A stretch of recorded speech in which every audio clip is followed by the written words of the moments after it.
So we got a band. The only thing we had was a basketball team, girls and boys, and a chorus, and that was all we had. We didn't have no football team, and we didn't have no band at the time.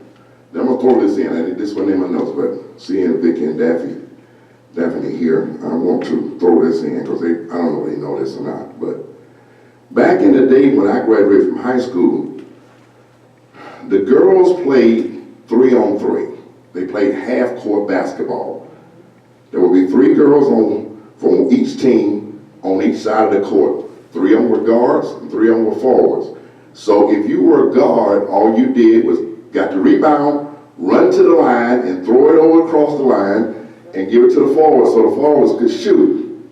So, now I can't remember too much about y'all playing, but Vicky, I'm gonna say you would have been a guard, and because I remember you hustling a little bit down the court, so then, you know, Daphne was a shooter, so, you know, she got a chance to shoot the ball. So, but anyway, you couldn't cross the line. If you crossed the line, the ball was turned over to the other team. And I think that went on up until about the 1970s, okay? So, there was some problems with us getting the band because the principal that we had at the time was Mr. G.L. Edwards. And Edwards Middle School is named after him. So that's who it's named after. He was the principal when I went to school. He was the principal when I graduated, G.L. Edwards. So that's the principal that was at J.P. Carr in Bryan Street when I first started, okay? Let me share something about him. I didn't find out this about him until after I graduated.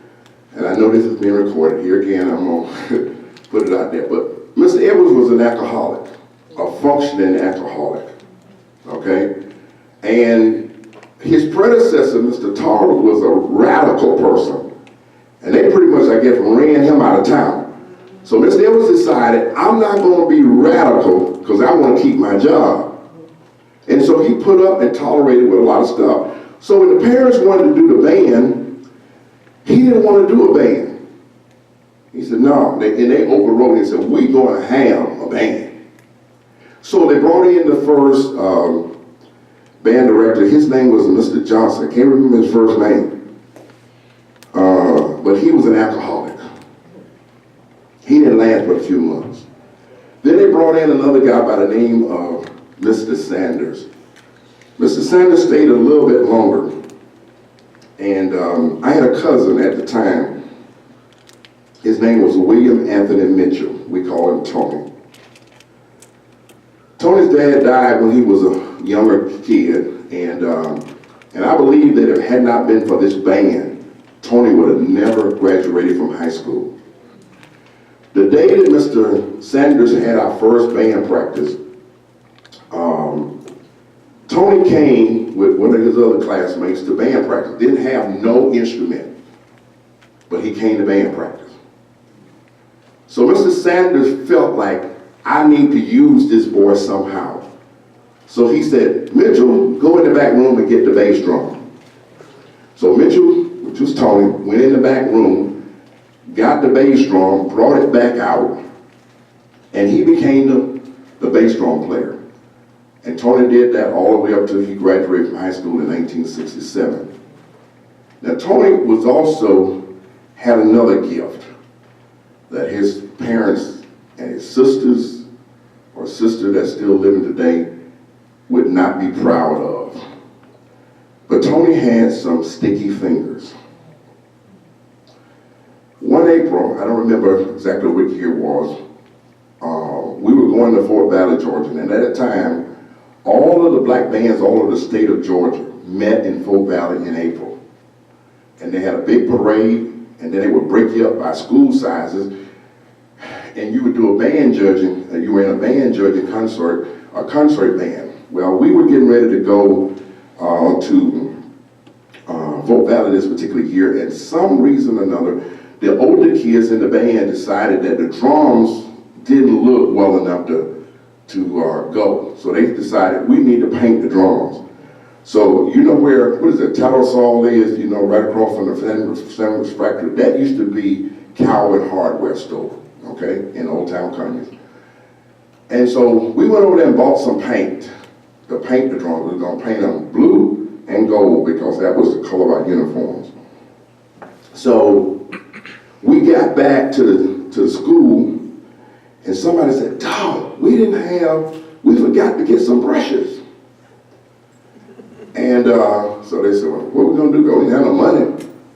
Tony said, "Well, I was walking by the brushes, and I held my hand out, and they just kind of stuck to my hand." And so we got some brushes, and we painted the drums and went on down to Fort Valley. All right. And when we first started going to Fort Valley, we were in high cotton. The parents were so proud of us that they chartered a bus, and at that time it was equivalent to the Greyhound, but it was called Southeastern States. So they rented some Southeastern States buses for us to go to Fort Valley on. So we went in style. By the time I got in high school, we were going on school buses, but in the early days we were not. Okay. Now, I don't remember when this was. This was probably 63-64. The band finally got to a point where we had Mr. Hudson here by this time, and we performed in our first May Day parade. Okay? We had May Days every year. We had a parade through Conyers, then we'd go back over to the school, and then we would do activities like planting the maypole and dancing and all that kind of stuff. Well, on the 15th of January this year, I was standing near right across kind of from SunTrust Bank and right there on the side where Beasley's drugstore is. And as I began to see, I believe it might have been Salem High School marching band coming up the street, tears began to roll down my face. And the reason why I started to cry, because my neighbor, her name was Dwayne Akins, she was standing on the street. I'll never forget that day. We didn't have no uniforms. We had black pants and white shirts. And Dwayne was standing right along in there by where Beasley's drugstore is, right across from SunTrust Bank. And she was just clapping. And I'm saying to myself, why is she clapping like this? What's the big deal? We don't even have uniforms. And the first song we played, we didn't play but one song. That's the only one we knew. It was in a book called Easy Steps to the Band. It was called Junior Band. And we played that song. So later on, after I got grown, I realized why Dwayne was clapping. She was clapping because we as a people finally had a band. She was so proud that these black kids had instruments to play, to be in a parade. And so, let me move on a little bit further because I get emotional about that. 1965-66, Rockdale County Public Schools did a volunteer integration. And back in 2015, we celebrated, the Progressive Club honored several students, about 15 students that integrated the high school. It was a volunteer basis. My parents would not let me go. They was afraid to let me go. I was 15 years old at the time that this took place. There was really little incidents that happened during the integration here in Rockdale County because there was so much work and so much planning that had gone into this behind the scenes to make it as smooth as possible. Right down the street in Newton County, they were marching in the streets, they were doing all kinds of stuff. We didn't do none of that here in Rockdale County because people knew it was coming. They knew that it was not going to, they were not going to be able to stop it. So we might as well figure out a way to make it work. So those students went and from elementary school, middle school, and high school. And my cousin Aldren was one of the people that was the first to go. He and Lester Flanagan were the two first blacks to ever graduate from Rockdale County High School. And so, I guess this might have been about October 1965. Already I went to a basketball game at Rockdale County High School. The gym was up near in a building that they've torn down right there where the Board of Education meets. There was a gym there. And the gym had poles in the middle of it. So when you watched the game, you had to look around the poles as they went up and down the court. But I want to share with you what happened the first game I went to. I can't remember even going to but one. I remember those big, large, I know I shouldn't say big, large, but they were big steel doors. And when they opened those doors, and I looked inside of that room, that gym, all I saw was white people. I didn't see no black people in there. I'm 15 years old. This is in the 60s. I'm scared to death to go into this gym. And I remember standing there before, because Aubrey was 2 years older than me. I remember standing there, and I said to him before we went in, "Are you sure it's okay for us to go in and watch this game?" And Aubrey said yes. And I fast forward, my son played basketball at Rockdale High. And when he started playing, I wasn't scared to go in the gym no more. But it's thought about how much life had changed since that time. And then May 30th, 1966 came. What was significant about May 30th, 1966? That was graduation day for both Rockdale County High School and J.P. Carr High School. They had them both the same day and the same time. Okay? Now, at the time, I was playing in a band, playing in the marching band, and this is a picture of our band. And inside of this, on one of these pictures, you will see what J.P. Carr looked like, gym looked like when I went to school over there. Now, if you got kids playing over there, it didn't look like this on the inside. Well, here was my dilemma. I've got a first cousin who has grown up with me like a brother. Is getting ready to make history, Alicia, being the first black to graduate from Rockdale County High School. And I had to make the decision because I was the only tenor saxophone player in the J.P. Carr band. And Mr. Hudson told me if I didn't show up, he was going to put me out of the band.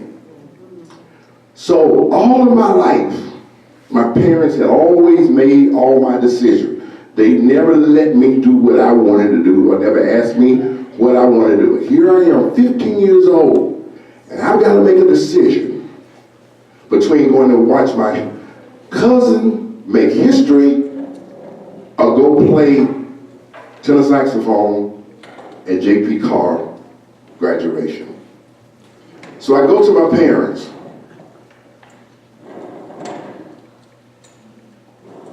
Professor Simmons knows my parents very well. My dad was not a very talkative person.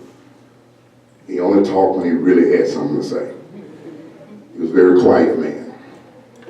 I went to him and my mother. I said, "What should I do?" He said, "Well, you make your own mind up. You do what you want to do." I'm saying, "What? For 15 years you've been telling me when to come, when to go, and now you gonna tell me make up, I can choose?" So I went to Aubrey and I told him, I said, "Look, man, Mr. Hudson's gonna put me out of the band if I don't come." Now I realize he wouldn't have put me out of the band, and my parents knew that too, but I was scared. I didn't want to get put out of the band. So I decided to go play at J.P. Carr. So I missed out on August graduation. But I blame the Board of Education for that, because they could have had them things on 2 different days and everything. Here's something else that happened throughout, and some of this stuff I just kind of found difficult to find a place to put it as far as chronological order. I just want to throw it out there.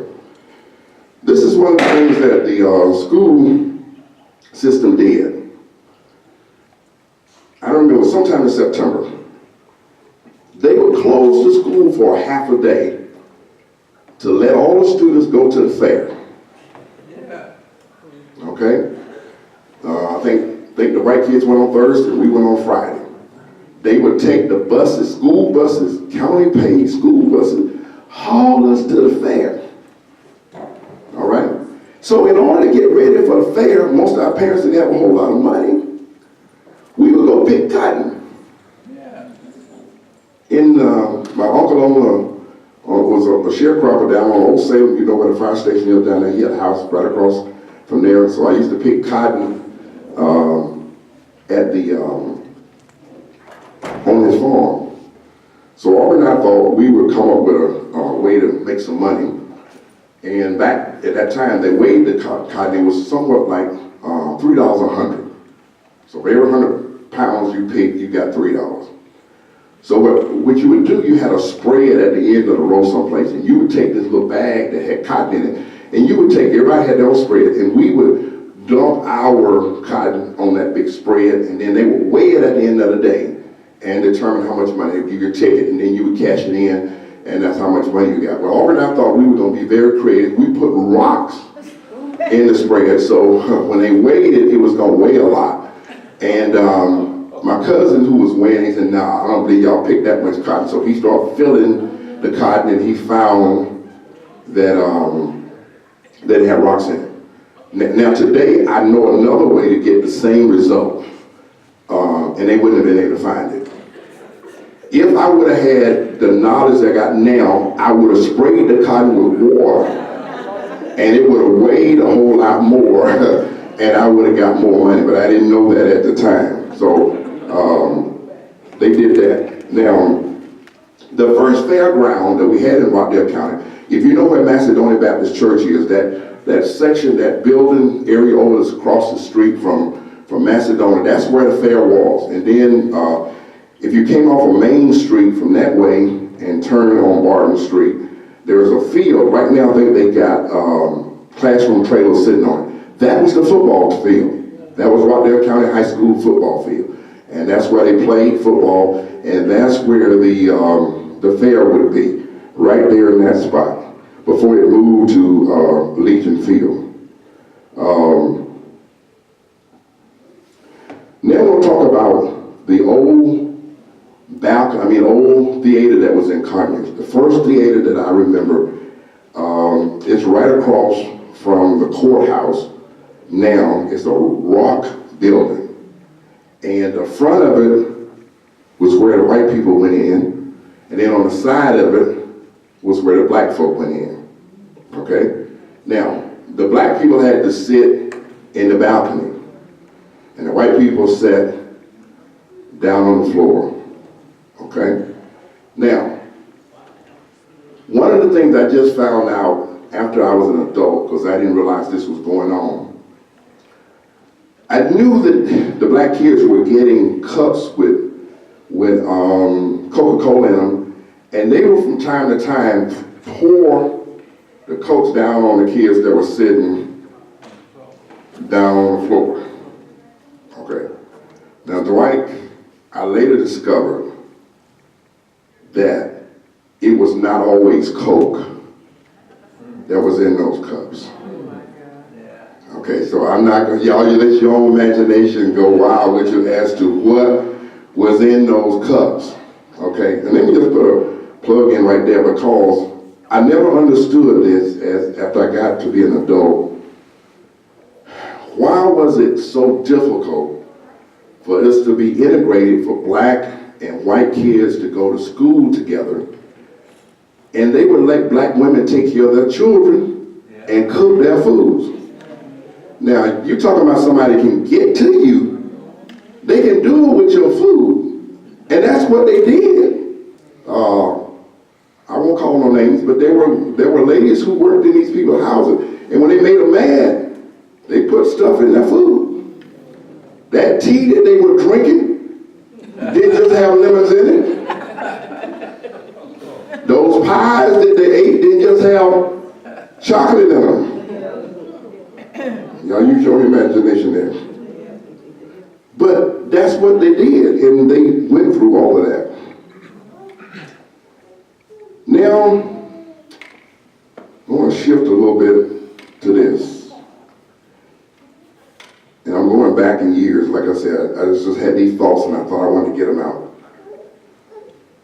August of 1944, before I was born, my mother's oldest brother, Johnny Williams, went down in an airplane in World War II in Burma, India area.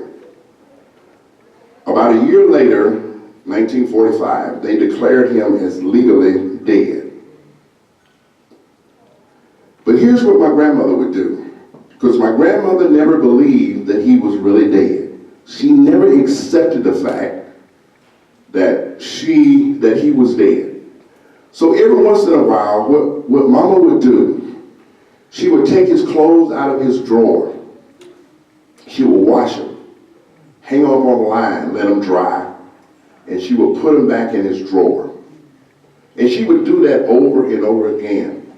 And from time to time, Mama would just walk around the house singing and crying, singing and crying, singing and crying. And I'm saying to myself, why is she crying so much? Why is she singing? But now I understand that that was her way of dealing with the grief. And that's why I suggest to people today that if you're going to do a cremation, have a viewing before you cremate your loved one.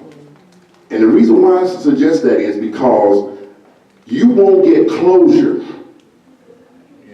until you see that person in that state.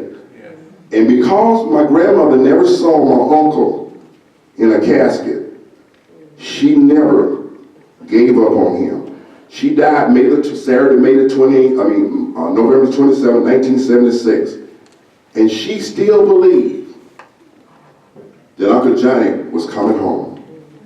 She died thinking that.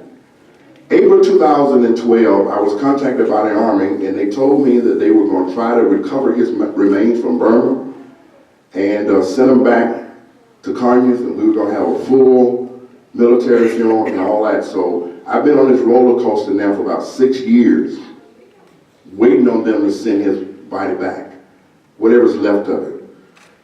And the problem is the government of Burma won't let our people go in and recover. So I'm still looking for that. I'm going to shift now to church experience. Most Black Baptist church, back in the day, only met once per month. And that was up until probably about 1990s that they started having multiple services. So I'm going to use my church as an example. Peace Chapel Baptist Church was a once-a-month church. It was a third Sunday church. So we only had church service on the third Sunday of the month. So if you were a black person and Baptist and you wanted to go to church every Sunday, you had to go to a different church. Now, many times we go to Sunday school every Sunday, except for the Sunday that we had church. But when you looked around in the congregation and the choirs and so forth, some of the same people would be in all of those churches. Our pianist was a lady by the name of Maggie Little Flanagan, and she played for 3 churches that I'm aware of in Rockdale County. She played for Rock Temple, and she played for Peace Chapel, she played for Home Church, White's Chapel, United Methodist Church. I don't think it was United Methodist back then. But there was another guy whose name was Willie Robert Ham, and he was a singer. So wherever she played, he would go sing that Sunday. And so when I was a kid growing up, I thought that Willie Robert was a member of our church because he sung there every Sunday. So the pastor would go from church to church. So in other words, a pastor would have 4 different churches. First Sunday he would be at one church, second Sunday he would be at another church, third Sunday he would be at another church, and then fourth Sunday he would be at another church. Fifth Sunday they usually had a combined service. And so all the churches would get together in the community more than likely on the fifth Sunday to have what was called a fellowship. Now that created some problems for people when they started having church every Sunday, because that meant the members couldn't fellowship with the other churches anymore. And it really caused some stinks among the body when people started wanting to change it and start having church here every Sunday. So by the pastor not being at the church every Sunday, somebody else became the informal leader of the church. And typically that was the chairman of the deacon board. Because he was the person, when the members had a problem, he was who they saw. So the chairman of the deacon board gained a lot of power in the church. And therefore, he was like the unofficial pastor of the church. And the older pastors would mostly just preach. And then they would lead. They would let the deacons handle the business and the problems of the church. And all they do was they would just preach, and then they would go home, and then next Sunday they go back to another church. So in the 1980s, there was a shift when the churches started to meet every Sunday. A power struggle began in the black church with full-time pastors and the deacon boards, because the pastors were trying to take the church in a different direction than what they were used to doing. He became like the administrator, and he was going to become the CEO and all of that. And the deacons were the ones who had that power in the past. And they weren't about to give up that power. So that became a power struggle between pastors and deacon boards. And sometimes I think the older preachers might have had the right idea, just preach and go home.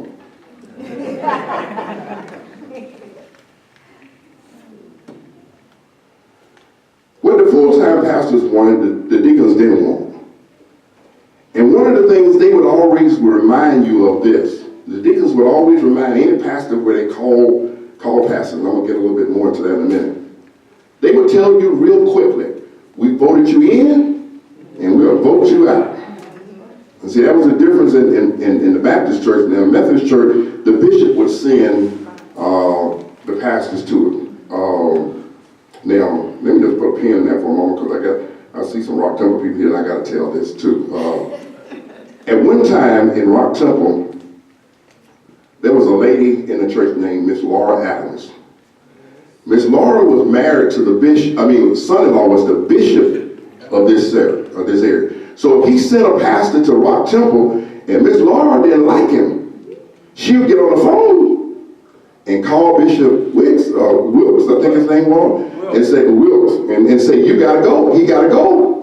And you know what he was gonna do, because he wanted things to be happy at home. He wasn't gonna mess with his mother-in-law, so the preacher had to go. But then the Baptist church, they would vote you out. And in some churches, the deacon board could let the pastor go without the body even knowing anything about it. They would just get together and say, he gotta go, and he would go. Wasn't no congregation coming together saying, we want him to stay and all that kind of stuff. No, the deacon said he was gone, and that was it. Now at Peace Chapel, which was my home church, down on Old Salem Road, they had 2 tables when they took up collection. There was a pastor's table, and then there was a church table, all right? Now for some reason, I don't know why it worked out this way, but at Peace Chapel, the larger table was the pastor table. And the smaller table that was like over here was the church table, all right? Now, everything that was raised on the pastor table went to him, because he didn't have no salary. He didn't get no salary. So what they would do is he would provide them with a handkerchief. And they would put the handkerchief out, and they would put all the change and the dollar bills and everything, and they would tie it up in a little little wad, and they would give it to the pastor. That was his salary. Okay, now, let me tell y'all how they did this. So if the pastor wanted some more money, he wouldn't have to ask for it. He would just preach the sisters happy. Because if they shouted good on Sunday, then he was going to get more money. Now, if you couldn't preach, you were in trouble. Okay? So that's what he did. Well, my mother was the secretary of the church. She was the secretary of Peace Chapel for 63 years. 63 years. Her job was to sit at the pastor's table. And she did as good a job as those square things that they use on these tablets now where you swipe your card. Mother wrote down everybody who gave in that offering in a journal. She put everything you gave. You gave 5 cents, it went in there. You gave a penny, it went in there. If you gave 25 cents, it went in that book. She recorded everything you gave. All right? And then there would be a time, they had conference meetings. You know, that's where they had the business meetings, and that's where all the problems used to be. And she would be like a court reporter. She would record everything that was said. If you made a motion, she would even get down to who made the motion, who seconded. I don't know, she might even put down what kind of clothes you had on when you made that motion. But she would put that in one of those journal books. And so, well, anyway, these conferences became very confrontational because up until about 1990, pastors in the Black Baptist Church were called on a 12-month term. And every year, around September, October, November, the church would get together and decide whether they were going to keep the pastor or whether they were going to vote him out. And this would sometimes cause some very heated discussion. Families would sometimes fall out with each other because they didn't agree with who the pastor was or whether they wanted to keep him or not. And I remember my grandfather was the chairman of the deacon board, and he brought a pastor that we had, the pastor that was there before Reverend Battle is there now, and for some reason or another, a lot of people didn't like him. And I wish to this day I could ask my granddad, what was it about him that you took all that abuse from? Because he would get chewed out by his own sisters because of this pastor. And he had a brother, was a younger brother. His name was Amos Williams. And when y'all see Pastor Baker, y'all tell him that I was talking about his granddaddy because that's his granddaddy. That's my uncle, but that's his granddaddy. Y'all remember that now. Let me say that again. That's his granddaddy, that was his granddaddy, and that was my uncle. My granddaddy was the laid back one.